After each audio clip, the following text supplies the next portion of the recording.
Tudo bem? Pessoal, hoje a gente começa o capítulo 4. É um capítulo teórico. A gente só tem um pouquinho de conta na próxima aula só. Hoje é só teoria.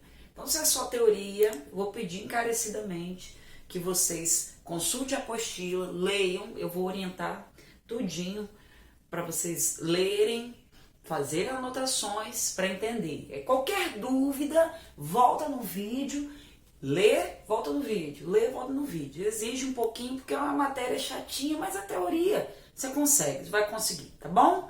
Então vamos prestar atenção numa coisa muito legal que você já sabe, ó, de cor. Peguei aqui um recipiente e coloquei água, ok? Água líquida. E se a água é líquida, eu vou botar um Lzinho aqui de líquida, com o passar do tempo, você sabe disso, ela vai evaporar. Vai virar, com o passar do tempo, ela vai virar água, vapor. Eu não preciso esquentar. Se eu boto a roupa no varal, eu não preciso ferver a roupa para a água evaporar. Naturalmente ela vai evaporar. Esse vapor formado, ele vai se perder se a panela estiver aberta, se o copo estiver aberto, se a vasilha estiver aberta, ela vai embora. Para os nossos estudos de hoje, eu vou precisar fechar, tampar esse copo, que eu vou estudar com vocês uma situação. Esse vapor que está formando aqui, está gerando a segunda fase. Então eu tenho a fase líquida e a fase gasosa.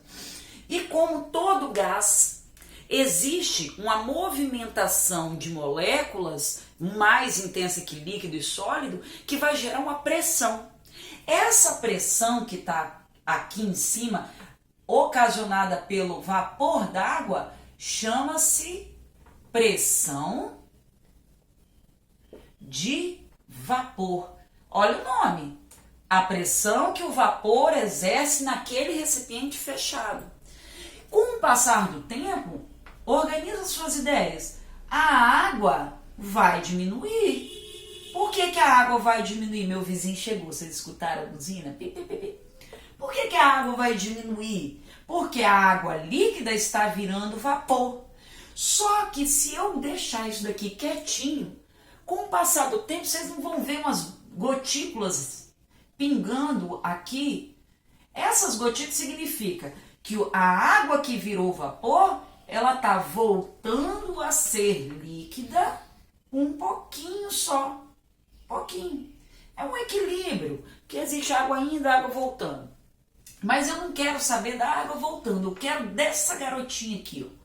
Aí eu quero que vocês façam uma análise do seguinte. O que vai acontecer se eu esquentar isso aqui na panela? Vai ter uma formação maior de vapor. E vai aumentando o vapor. E se vai aumentando o vapor, vai aumentando a pressão. Até que a água começa a ferver. Então, para a água ferver, eu preciso de movimentação de moléculas para gerar uma pressão muito grande. E essa pressão muito grande, ela tem um ponto-chave para acontecer e gerar a ebulição. É sensacional isso. Quando eu coloco a mesma quantidade, só que de álcool, o que vai acontecer? O álcool vira vapor? Vira, só que vira mais rápido. Então quem será que ferve primeiro? A água líquida ou o álcool líquido? O álcool. Agora, por que ele ferve primeiro? Porque ele gera muito mais vapor, ele é mais volátil que a água. Então ele acumula mais vapor e tem uma pressão maior, então ele ferve mais rápido. Então, para ferver eu preciso de vapor e eu preciso de uma pressão. Exato. Só que essa pressão, ela tem um valor certo. Aqui para nós moramos a nível do mar. E esse nível do mar faz com que eu tenha uma pressão, que eu chamo de pressão atmosférica, igual a 1 atm. 1 atm significa uma pressão atmosférica. É a pressão que o gás todinho da atmosfera exerce sobre nós. Ela equivale a 760 milímetros de mercúrio. Milímetro de mercúrio Não tem aquela escala do termômetro de antigamente que tinha um líquido prateado, aí quando você colocava no sovaco, o líquido subia, porque temperatura alta aumenta a agitação, vai ocupar um volume maior. Essa escala é milímetro de mercúrio. Esse 760 milímetros equivale à nossa atmosfera.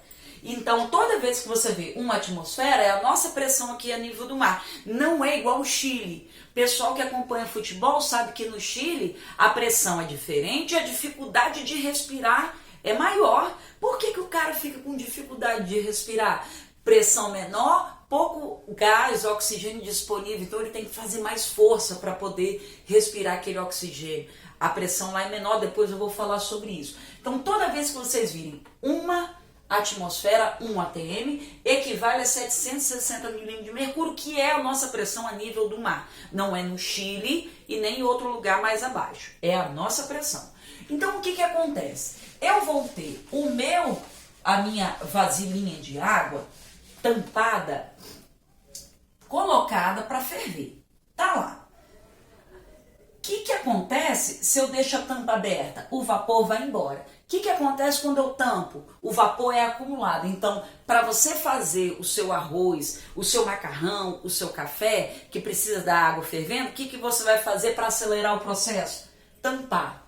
Só que quando eu estou com a água fervendo para fazer macarrão, a água está fervendo, e aí eu observo o seguinte: se eu colocar uma colherinha de sal aqui dentro, a água para de ferver na hora. Você vai fazer isso. Daqui a pouco você vai desligar o vídeo e vai lá no fogão fazer isso. Quando a água estiver fervendo, você vai colocar uma colher de sal ou uma colher de açúcar.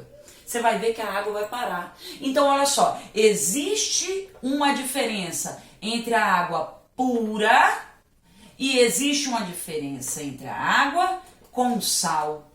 Por que essa solução ferve diferente da água? Eu sei que a água ferve a 100 graus Celsius, então a água com sal não ferve a 100 graus Celsius? Não ferve a 100 graus Celsius.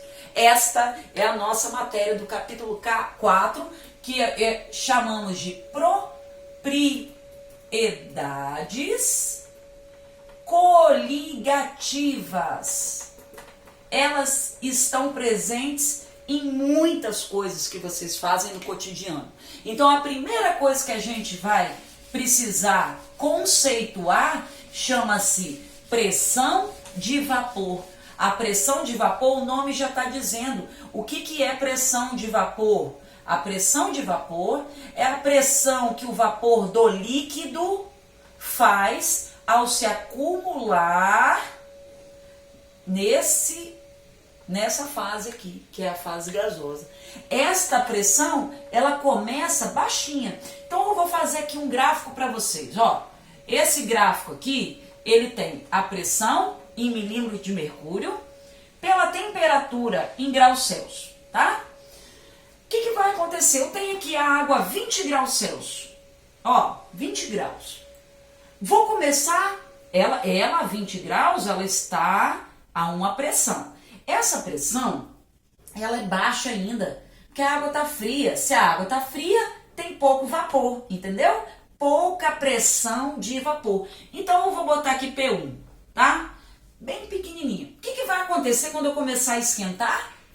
A temperatura vai aumentar a quantidade de vapor e vai gerar uma pressão maior. Então, a pressão, ela começa a subir e vai se elevando. Então, ó, a 50 graus, a pressão ela é ainda maior. Minha pressão é maior. E eu vou chegar a 100, essa é a água pura. Quando eu chegar a 100, o que vai acontecer? Que você já sabe, a água vai começar a ferver. Se a água ferveu, eu tenho a certeza absoluta que eu cheguei a 760 milímetros de mercúrio a nível do mar. E o que é 760? É a pressão externa. Então, o líquido vai ferver quando a pressão de vapor se igualar à pressão externa. Para isso que a gente faz o aquecimento. o aquecimento aumenta a pressão e até que ela se iguale à pressão externa. E o álcool? Quando eu joguei o álcool dentro dessa vasilha aqui, olha só, o álcool ele evapora muito mais rápido. Se o álcool evapora muito mais rápido, a pressão dele é muito mais alta. Então ele consegue atingir, já que ele tem uma pressão maior, a pressão 760, muito mais rápido do que a água. Então o álcool, olha só, aqui é o álcool. Olha aqui o que acontece. Como a pressão dele é maior, por que a pressão dele é maior? Porque ele é mais volátil, gera maior quantidade de vapor. Quanto mais vapor, maior a pressão. Quanto maior a pressão, mais rápido ele evapora, ele ebule. Então a pressão dele, aqui não é 50 dele, ele é 78. Vou botar 78. Olha só. Tá, observa, a pressão dos dois é a mesma para ferver, porque todo mundo que ferve iguala a sua pressão de vapor à pressão externa. Só que por que ele ferveu a 78 e a água ferveu a 60? Porque ele já tinha uma pressão alta, porque ele tem vapor já. Uai, bota um pouquinho de álcool aí na sua casa, se todo mundo tem, na sua mão, ele vai evaporar mais rápido. Então ele gera uma pressão de vapor. Então olha a minha curva. Quanto mais alta a minha curva, mais rápido ele entra em ebulição. Esta pressão dele é maior do que a água, então a água demora mais. Essa análise de pressão de vapor chama-se tonoscopia.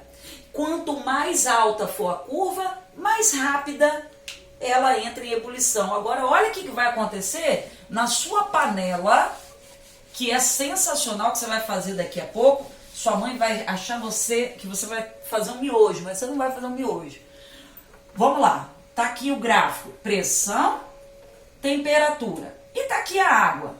E tá aqui 760. Então acompanha comigo. O que é 760? Pressão externa. Se o meu líquido, a água pura, se a água chegar a 760, o que vai acontecer com ela? Ela vai ferver. Então ela tá a 100 graus Celsius. Aí ela tá fervendo. Vou lá e jogo uma colher de sal. Ela para de ferver. Isso acontece porque a água com sal, ela ferve uma diferente. Observa que sensacional. A água, ela não recebe um calor no popozinho dela aqui, ó, para ela evaporar, para ela ferver, que seja. Se você coloca sal, você não começa a atrapalhar a água a sair, então você vai precisar aumentar a temperatura. O sal começa a atrapalhar. Aí olha que massa. Eu preciso aumentar a temperatura para poder gerar mais vapor. Quando a água está pura fervendo a 100, que eu coloco sal, ocorre o que eu chamo de abaixamento da pressão de vapor. Ela estava a 760, agora ela não está mais. Então ela tem um abaixamento da pressão. Ó, água com sal. Se ela está fervendo a água, é porque ela está a 760. Se eu coloco sal, olha o que vai acontecer. A temperatura não mudou, o gás está ligado. Olha o que aconteceu. Ela teve um abaixamento. Então, para ela voltar a ferver, o que ela precisa? Alcançar a pressão externa. Só que para alcançar a pressão externa, olha o que ela precisa. De uma temperatura maior. Por isso que a água, quando você joga sal, ela para de ferver. A pressão dela abaixa. Se a pressão dela baixa, eu preciso de mais temperatura para ela voltar naquela pressão. Isso se chama ebulioscopia. Ebulioscopia lembra ebulição. Então é uma análise. Toda substância pura, ela tem uma pressão de vapor maior do que uma solução. Então eu tenho, a análise. Voltando lá, em comparação com o álcool. Quanto maior, mais alta a curva, mais rápido ela entra em ebulição, porque mais rápido ela chega nesse 760. Quanto maior a quantidade de soluto, mais baixa é a temperatura de ebulição. Mais baixa é a pressão de vapor, mais alta é a temperatura. Então vocês vão ver alguns exercícios dessa maneira assim, ó.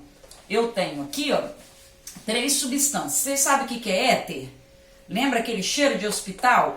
eu já falei com vocês, o cheiro de hospital é o éter que volatilizou. Então ele evapora muito rápido. Então se eu abro um vidro aqui de acetona, você sente na hora. Por que você está sentindo o cheiro? Porque ele volatilizou. Então eu vou te colocar aqui, ó, 3 substâncias, tá?